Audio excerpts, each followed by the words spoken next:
할렐루야. 오늘도 찬양 가운데 은혜 받아서 승천하는 줄 알았어요. 안 그렇습니까? 주님께서 다시 오신다고 약속하신 줄 믿습니다. 왜 다시 오십니까? 주님 왜 다시 오셔요? 심판하러 오십니까? 심판 안 하셔요? 심판하러 오셔요. 그런데 예수님의 목적은 심판은 아니에요. 오늘 말씀을 통해서 우리가 이것을 다시 한번 깨닫기를 소망합니다. 예수님께서 이스라엘 백성들 가운데 공생애를 시작하실 때 첫 번째 하셨던 기적이 어디에서 일어났는가 아십니까? 네, 가나의 혼인잔치에서, 갈릴리 가나의 혼인잔치에서 예수님께서 그 첫 사역을 시작했어요. 그러면 왜 하나님께서는 자신의 첫 사역을 결혼식장에서 하셨을까? 예수님께서는요, 처음과 끝을 다 결혼식에서 끝내십니다. 요한계시록을 보면, 우리가 이제 새벽에 요한계시록을 하고 있는데, 그 마지막 끝은 무엇이냐면 신랑 대신 예수 그리스도께서 이 땅에 오시는 걸로 끝이 나는 거예요. 그러면 예수님의 사역의 처음 시작이 결혼식이었는데 그 마지막 끝도 결혼식으로 끝납니다. 이것이 어디에 잘 녹아져 있냐면 갈릴리에 있는 결혼 풍습에 잘 녹아져 있어요. 오늘 그것에 대해서 우리가 이야기를 해보려고 그래요. 대부분의 이스라엘 백성들은 자신들의 문화를 이렇게 공유하며 서로 비슷하게 그 문화를 세워갔습니다. 그런데 갈릴리만 가지고 있는 독특한 문화가 있었는데 그것이 바로 결혼 풍습이었어요. 결혼 풍습은 다른 지역과는 뭔가 좀 다른 특이한 점이 있었어요. 예수님께서는요, 말씀을 증거하실 때 자신이 살고 있는 삶의 토대 가운데 그들이 충분히 이해할 수 있는 비유들을 가져다가 말씀을 증거하셨어요. 그럼 예수님은 어디 출신입니까? 갈릴리 출신이에요. 그러면 예수님의 제자들은 어디 출신입니까? 다 갈릴리 출신이에요. 다 갈릴리 출신이에요. 그러니까 예수님께서 갈릴리에 있는 말씀을, 비유를 가지고 이야기하면 그들이 다 알아듣는다 이 말이에요. 이게 참 독특한 풍습인데, 사복음서의 3분의 2 가량은 다 갈릴리에 있는, 갈릴리 바다 옆에 있는 작은 마을에서 전한 말씀이 거의 배경입니다. 그러니까 갈릴리 풍습을 따라 살아가는 자에게 예수님께서 말씀을 전거해 주셨어요. 그러면 우리에게 있어서 예수님은 왜 다시 오시는가? 왜 예수님은 이 땅 가운데 다시 재림하시는가? 이것이 갈릴리의 결혼 풍습 가운데 그대로 녹아져 있어요. 예수님의 사역이 갈릴리의 결혼 풍습에서 시작하여 마지막 혼인잔치로 끝났던 것처럼 예수님께서는 자신의 사역의 전부를 이 갈릴리 결혼 풍습 안에다가 다 녹여 놓으셨어요. 먼저는 우리가 갈릴리 결혼의 그 순서들을 좀 알면 좋을 것 같아요. 젊은 신랑과 신부가 그 부모와 함께 혼인을 하기 위하여 먼저 무엇을 하냐면 약혼을 합니다. 갈릴리에서는요, 먼저 약혼을 해요. 그래서 이 결혼식은 중동 지역에 있어서 아주 중요한 마을 행사인데 그 약혼식이 있으면 마을 사람들이 다 몰려옵니다. 그리고는 그들의 무엇이 되느냐?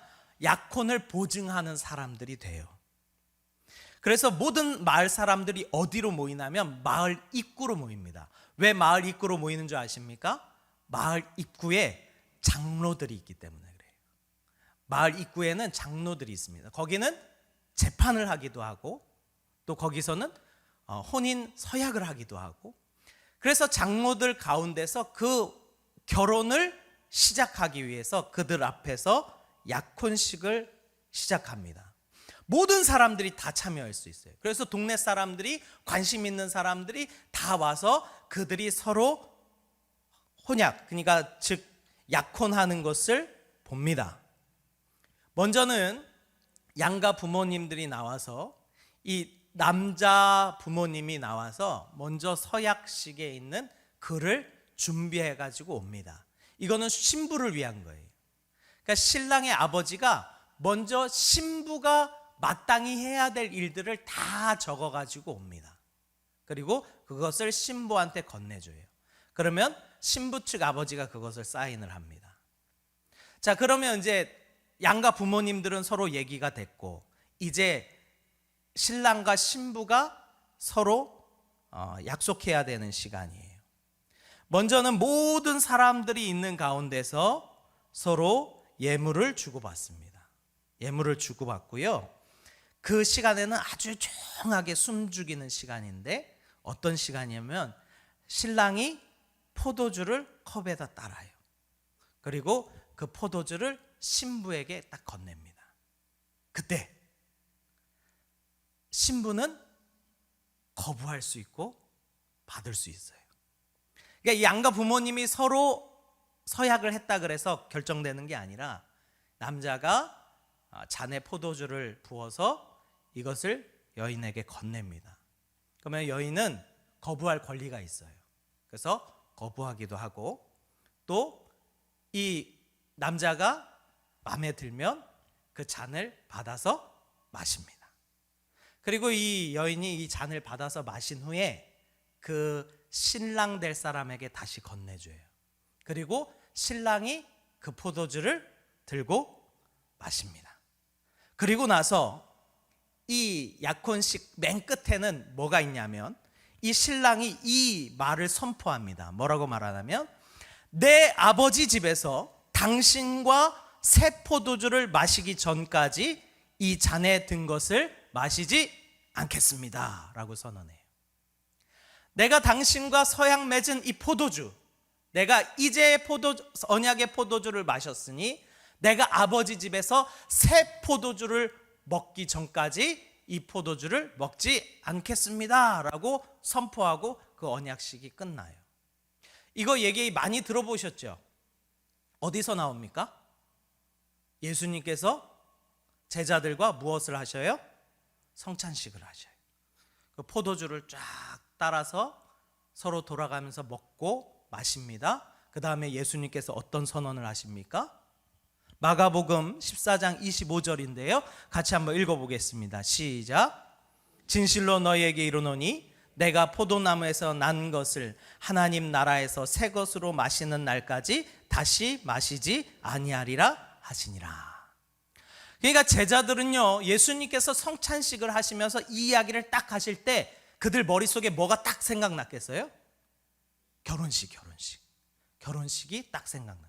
갈릴리 사람은 그냥 아는 거예요. 우리는 모르는 거예요. 이 상황을 우리는 왜 예수님께서 이 말을 하셨는지, 왜 하나님 나라에서 포도주를 다시 그 새 거를 드시겠다고 하셨는지 우리는 이해 못 하잖아요. 근데 갈릴리 사람들은 알아요. 예수님께서 딱 이 얘기를 하실 때, 아, 이거 결혼식이구나 라고 바로 이해할 수 있는 거예요. 그래서 예수님께서 이 포도주를 서로 마시면서 이제 너희와 맺는 새로운 언약이다 말씀하신 거예요. 결혼식도 아시죠? 일종의 언약입니다. 남자와 여자가 서로 결혼하기로 언약을 맺는 거예요. 아직 결혼식은 안 했지만 이 언약식을 통하여서 먼저 약속을 하는 거예요. 아직 정식 신부는 안 됐지만 우리가 신부 될 것을 모든 사람들에게 확정하고 이 포도주를 마시면서 확정하는 것이 이 결혼식의 특징입니다.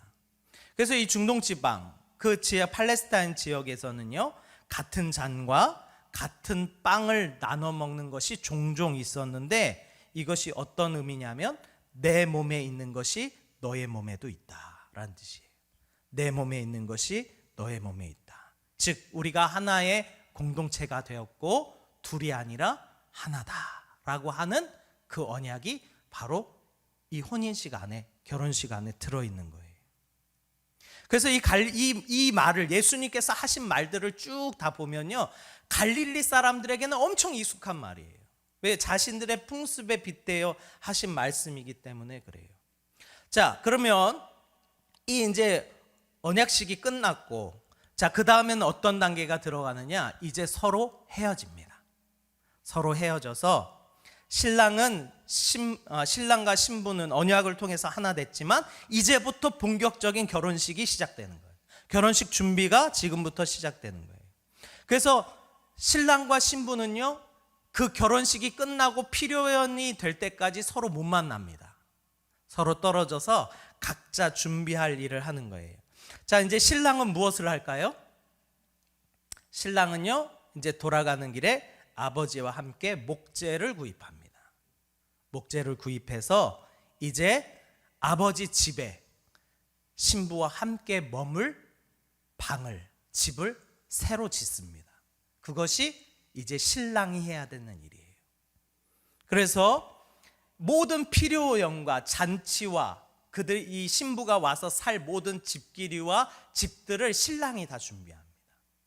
그래서 신랑이 와서 이제 등불과 가구와 이불, 기타 등등의 것들을 싹 준비를 해요.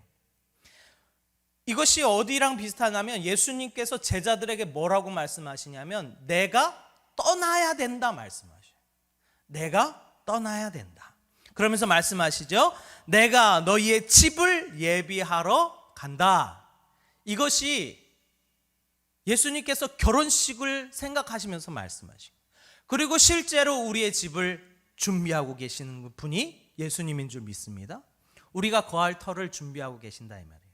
그러니까 우리는 이것을 비유라고 생각하지만 갈릴리 사람들에게 있어서는 실제로 자기네 삶 가운데 있는 이야기인 거예요. 예수님께서 왜 승천해서, 그렇잖아요, 부활하시면 계속 우리랑 같이 있으면 얼마나 좋아. 근데 예수님은 떠나셔야 된다 이 말이에요. 왜요? 집을 준비하기 위해서. 집을 준비하기 위해서. 그래서 요한복음 14장 2절 3절인데요. 우리 같이 한번 읽어보겠습니다. 시작. 내 아버지 집에 거할 곳이 많도다. 그렇지 않으면 너희에게 일렀으리라. 내가 너희를 위하여 거처를 예비하러 가노니 가서 너희를 위하여 거처를 예비하면 내가 다시 와서 너희를 내게로 영접하여 나 있는 곳에 너희도 있게 하리라. 그러니까 예수님께서 제자들에게 이 말씀을 하셨을 때 제자들은 다 이해됐어요. 예수님께서 지금 결혼을 준비하고 계시는구나. 결혼식을 준비하고 계시는구나. 그래서 예수님께서는 본인이 약속하신 것과 같이 가셨어요. 우리의 집을 예비하시기 위하여 가셨어요. 자, 그러면 이제 신부가 해야 되는 일은 무엇인가? 우리 이거 따져봐야 됩니다. 신부는요, 이제 신랑과 헤어진 뒤에 무엇을 준비합니까? 웨딩드레스, 옷을 준비합니다. 결혼식 옷, 웨딩드레스를 준비합니다. 그리고 친구들과 함께 그들이 입을 옷과, 근데 그때의 천이 구하기가 쉽지 않았어요. 특히 결혼식이나 아주 중요할 때 쓸 천이 아주 귀한 시대였기 때문에 그것을 구하기 위해서 그 마을에 천이 없으면 다른 큰 마을까지 가서 천을 구해서 와야 되는 거예요. 그리고 그것으로 드레스를 만듭니다. 본인 것과 함께할 친구들, 들러리로 설 그 친구들의 새하얀 옷을 준비합니다. 그래서 그 날이, 즉 신랑이 와서 나를 데리러 갈 때까지 무엇을 하느냐? 준비하고 기다리는 거예요. 준비하고 기다리는 거예요. 그래서 신부는요, 항상 준비되어 있어야 돼요. 신랑이 언제 올지 몰라요. 대략 이 결혼식이 한 1년 정도 걸린다 그래요. 1년. 근데 1년이 안 될 수도 있고 1년이 넘을 수도 있어요. 그거는 누구 마음이에요? 아버지 마음이에요. 아버지 마음. 신랑 마음으로도 못해요. 이것이 다른 지역 풍습과 다른 차이점인데, 데려와라 하는 그 날을 누구만 아신다고요? 아버지만 아셔요. 그게 갈릴리 결혼 풍습이에요. 갈릴리 사람들은 예수님께서 그 날, 그 시와 그때는 아버지만 아신다 할 때 그들은 이해가 되는 거예요. 그렇지. 그때는 아버지만 아시지라고 그들은 결혼식을 생각하는 거예요. 그래서 신부는 항상 준비되어 있어야 되고, 오직 신랑의 아버지만 결혼식의 때를 알고 있습니다. 우리 마태복음 24장 26절입니다. 같이 읽겠습니다. 시작. 그러나 그 날과 그 때는 아무도 모르나니 하늘의 천사들도 아들도 모르고 오직 아버지만 아시느니라. 당시 주변에 있던 그런 유대인들과 아랍 사람들의 결혼 풍습은 언제 결혼식을 하는지 정해져 있었어요. 그러니까 그들이 서로 언약을 맺고 혼인하기로 결정하면 그 날짜가 정해집니다. 그런데 희한하게도 갈릴리 이 지역만 결혼 풍습에 그 날을 아무도 몰라요. 신랑의 아버지만 그 날을 알게 됩니다.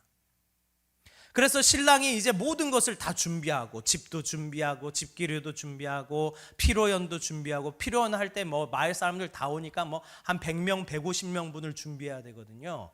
그러니까 준비할 것이 어마어마하게 많은 거예요. 예수님께서 그 첫 기적을 일으키실 때도 포도주가 어떻게 됩니까? 떨어져요. 준비를 많이 했을 거란 말이에요. 그런데도 떨어지는 거예요. 이처럼 결혼식을 할 때에 그 많은 것들을 다 준비하고 이제 신랑은 준비가 됐어요. 그러면 이제 누구만 바라보는 거예요? 아버지만 바라보는 거예요. 아버지, 다 준비됐습니다. 그랬더니 아버지가 뭐라 그래요? 기다려라.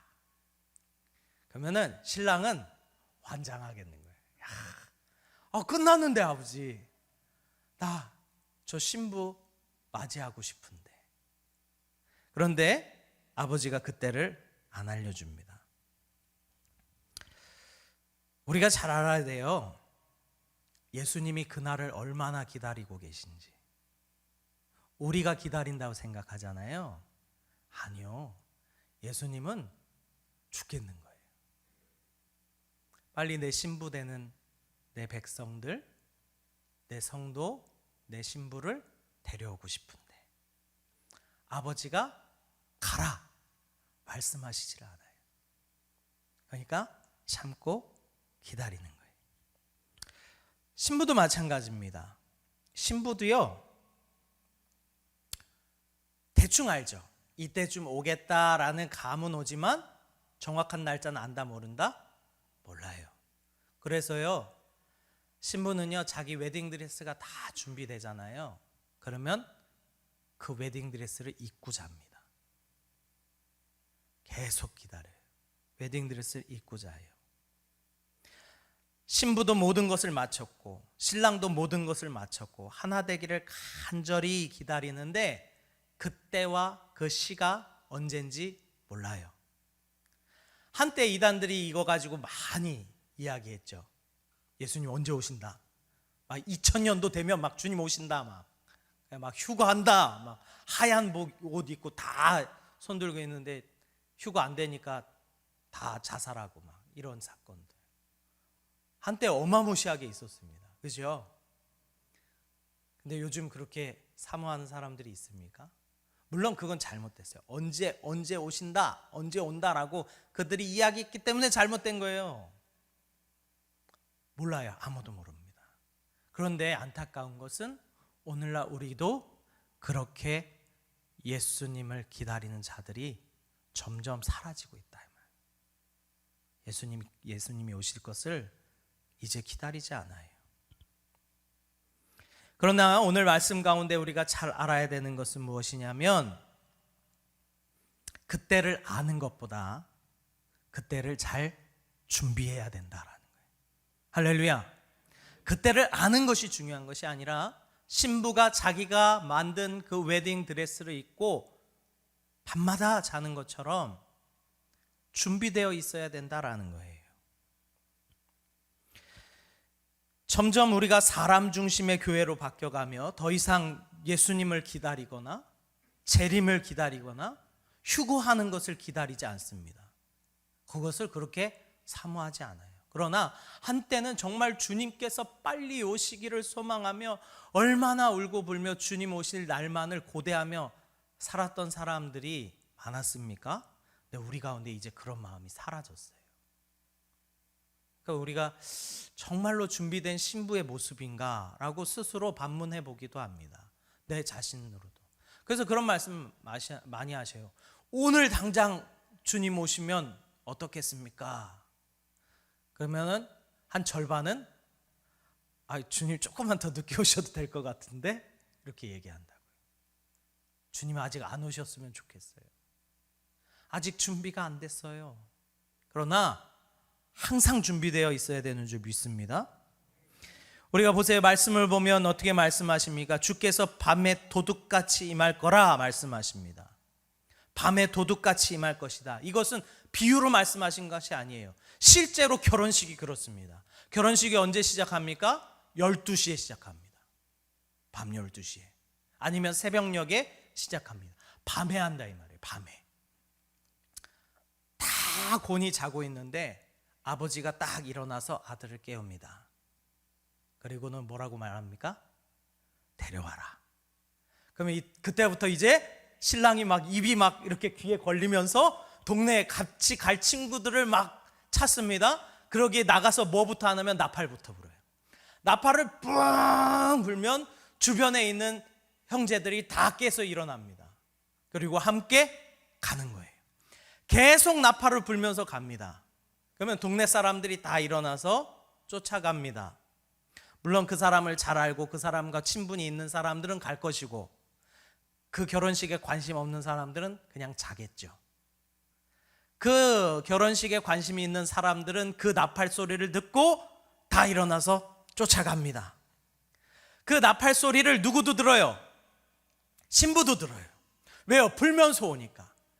신부도 그 나팔 소리가 오면 갑자기 막 마음이 급해집니다. 막 같이 나가야 할 우리 그 들러리들을 막 깨워가지고 나가자 그래요. 오늘 말씀 장면이 그 장면이에요. 그 신부에게 함께할 10처녀가 있었다 이 말이에요. 근데 5처녀는 그 등불을 들고 신랑을 맞이하러 준비하였는데 5처녀는 준비를 했습니까? 못했어요? 못했어요. 그러니까 뭐라고 말하냐면 너희가 가서 기름을 살 자에게 기름을 사라. 그래서 그들이 나갑니다. 그때 누가 들어와요? 신랑이 들어오는 거예요. 이것이 시사하는 바가 아주 큽니다. 우리는 뭔가 마지막 때에 준비하면 될 것 같은데 지금 준비해야 된다 이 말이에요. 지금 준비해야 된다라는 것을 이야기해 주는 거예요. 주님 오실 때쯤 아니요. 도둑같이 와요. 새벽에 와요. 어두울 때 와요. 아무도 모를 때 도둑같이 옵니다. 그러니까 그때쯤 주님 오시겠다가 아니라 지금 준비하지 않으면 안 된다 이 말이에요. 그 어리석은 5처녀가 그때 준비하려고 그랬어요. 그랬더니 안 되더라 이 말이에요. 그 상황에 대해서 이렇게 마태복음에 이야기합니다. 마태복음 24장 40절에 보면 그때에 2사람이 밭에 있으며 한 사람은 데려가고 한 사람은 버려둠을 당할 것이요. 2 여자가 맷돌질을 하고 있음에 한 사람은 데려가고 한 사람은 버려둠을 당할 것이라. 그러므로 깨어 있으라. 어느 날에 너희 주가 임할는지 너희가 알지 못함이라. 너희도 아는 바니. 보죠? 말해요. 너희도 아는 바니 라고 얘기해요. 왜요? 실제로 그들이 알았다 이 말이에요. 결혼식이 어떻게 진행되는지 알고 있었다 이 말이에요. 그래서 너희도 아는 바니 만일 집 주인이 도둑이 어느 시각에 올 줄 알았더라면 깨어 있어 그 집을 뚫지 못하게 하였으리라. 이러므로 너희도 준비하고 있으라. 생각하지 않을 때에 인자가 오리라. 할렐루야. 우리가 생각하지 않을 그때에 주님께서 오시는 줄 믿습니다. 갈릴리 혼인잔치가 이제 막바지에 이르릅니다. 신랑이 옵니다. 그리고 그 새하얀 드레스를 입은 그 들러리들과 함께 있는 그 신부를 보죠. 얼마 만에 본 거예요? 1년 만에 본 거예요. 1년. 보통 결혼식 1년 정도 준비합니다. 1년 만에 새하얀 드레스를 입은 예쁘게 치장한 그 신부를 신랑이 딱 보는 거예요. 막 심장이 막 쿵닥쿵닥. 신랑만 그러겠습니까?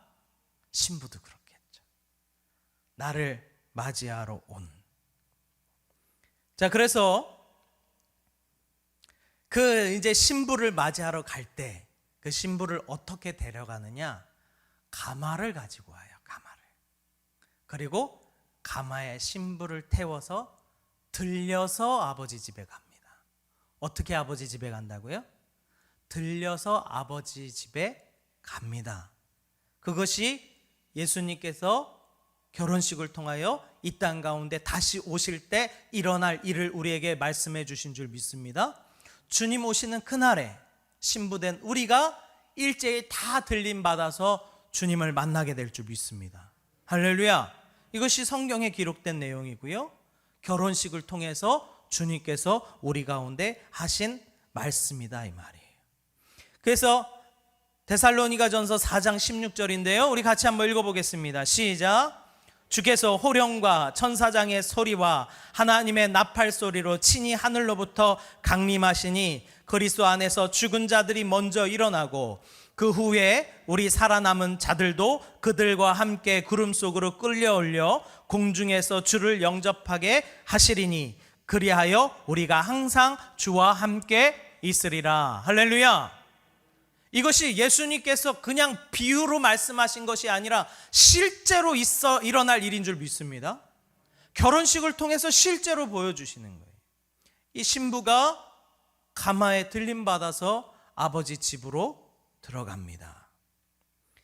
즉 그 신랑이 나팔 소리를 불고 신부의 집에 오는 것 같이 천사장이 큰 나팔 소리를 불러 이 마지막 날에 어린 양의 혼인잔치가 시작될 것을 모든 사람이 듣도록 알려준다 이 말이에요. 우리가 그 나팔 소리를 듣거든 깨어 있어야 되는 줄 믿습니다. 깨어 있어야 되는 줄 믿습니다. 모든 사람들이 그 나팔 소리를 듣고 신랑을 쫓아가고 이제 신부를 데려다가 아버지 집에 딱 들어갑니다. 그러면 아버지 집에 딱 들어가면 문이 닫히고 7일 동안 피로연이 시작됩니다. 7일 동안. 성경에서는 7년을 이야기합니다. 7년 대환란 가운데 신랑과 신부는 혼인잔치를 하는 거예요. 우리가 그 안에 못 들어가면 어떻게 되느냐 이 말이에요. 그것이 문을 한번 닫기 시작하면 7일 동안 밖에 있는 사람도 안으로 못 들어가고 안에 있는 사람도 밖으로 못 나갑니다. 이것이 갈릴리의 결혼 풍습이고 예수님께서는 이 결혼 풍습을 통하여 주님께서 이 땅 가운데 어떻게 오실지 말씀해 주신 줄 믿습니다. 이것을 이야기할 때 제자들은 다 알아들었어요. 갈릴리 사람들도 다 알아들었어요. 오늘 이 자리에 계신 분들도 이제 알아들으신 줄 믿습니다. 알아들으신 줄 믿습니다. 저는 그 생각을 해봤습니다. 신랑이 신부를 데리러 올 때 얼마나 기다리고 얼마나 고대하고 사모했을까. 진짜 아버지를 계속 주시하면서 가라, 데려와라 라고 하는 그 얘기를 얼마나 기다리고 계실까. 예수님께서 신부를 볼 때에 그런 겁니다. 그 순결함과 그 깨끗함과 그 거룩함을 지키기 위해서 그 있는 곳에서 최선을 다하여 기다리고 있는 그 신부. 오늘날로 말하면 우리들 가운데 그 믿음을 지키기 위해서 그 모진 고통과 괴로움과 어려움을 다 견뎌내면서도 주님의 거룩한 신부가 되기 위하여 애쓰며 아둥바둥하는 그 신부를 예수 그리스도이신 신랑이신 그분이 봤을 때 어떻게 했느냐는 거예요. 만일 그 신랑이 왔는데 신부가 자고 있어요. 웨딩드레스도 입지 않고 있어요. 어떻게 됩니까? 그 결혼식은 끝나는 거예요. 결혼식은 끝나는 거예요. 오늘날도 주님께서 이 땅에 오셔서 정말로 그 믿음을 지키기 위해서 죽음의 힘을 다하여 주님을 기다리는 그 백성들을 보면서 어떤 생각을 하실까 생각해 봤어요. 오늘 나는 어떤 신부입니까? 주님께서 우리를 얼마나 사랑하시는지 이해되십니까? 주님께서는요, 단순히 이 땅을 심판하러 오신 게 아니에요.